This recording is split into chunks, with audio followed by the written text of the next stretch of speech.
Тема кыздын жакшысы сулуулугунда эмес, акыл эсинин улуулугунда.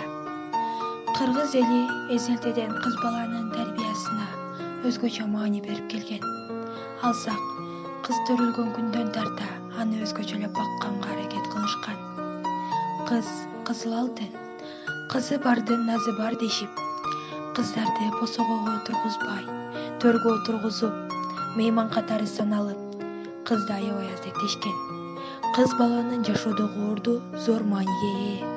Кыз балдарды тарбиялоо эркек балдарга караганда өтө назик, кылдан мамилени талап кылат. Себеби кыздар келечектеги энелер, улуттун тукумун улантуучулар болуп эсептелет. Кыздын жакшысы сулуулугунда эмес, акыл эсинин улуулугунда деген макалды мен мындайча түшүндүм. Кээ бирки кыздар сулуулукту биринчи орунга коюп, адамдагы акыл эсти, тазалыкты, ыймандуулукту унутуп калышат. Сулуулукту биринчи орунга койгондо сөзсүз түрдө боенуу, косметика колдонуу, жашынан эле өздөрүнүн бетин бузуп алышат. Кээ бир кыздар мектепке да боенуп барышат. Кээде мектепте ашкере боенгон жапжаш эле кыздарды көрүүгө болот. Биринчиден, эрте боенгон бул зыян. Себеби эрте боенгондо бетке эрте тырыш түшөт. Ал эми экинчиден, өспүрүм кыздарга табигат тартуулаган жашынакай жаштыктын сулуулугу бар эмеспи? Боенгон кызды сырттан көргөн адам адеби жок, жүрүш турушу жаман кыз катары кабыл алат.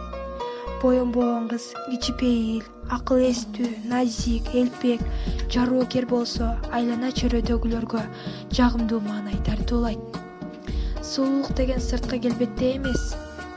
Сулуу кыз ийкемдүүлүгү, жайдары мүнөзү менен, ыймандуулугу, боорукерлиги, чынчылдыгы, тазалыгы менен сулуу.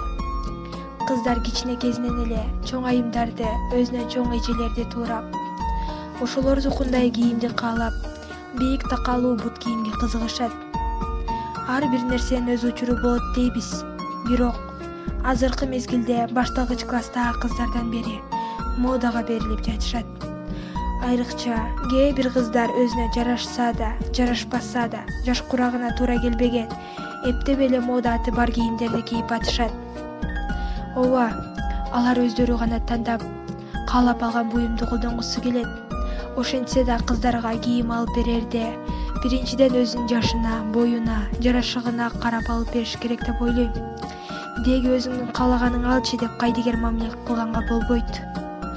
Энеси кошо барып, тандашып, мээрим менен кеңеш бергенде иш натыйжалуу болот. Ошентип жолу барганда энелер кызынын денесин кыскан таар кийимдерди же бели ачык, кыска кийимдерди алдырбайт да. Андай кийимдер ден соолугуна тескери таасирин тийгизип, өнөкөт ооруларга чалдыктырышы толук мүмкүн. Сулуу болом деп боенуп, ар кандай кыска кийимдерди кийип, ден соолугуна зыян болушу мүмкүн. Ар бир адам үчүн биринчи орунда сулуулук эмес, ден соолук болуш керек. Мен үчүн да эң негизгиси бул ден соолук. Ден соолугуң чын болсо, баары болот. Биринчи кезекте сулуулук эмес, акыл эстүү, акылдуу болушуңарга чын жүрөктөн тилектешмин. Ар бир адамга сырткы келбеттин сулуулугу эмес, ички жан дүйнөнүн сулуулугун каалайм.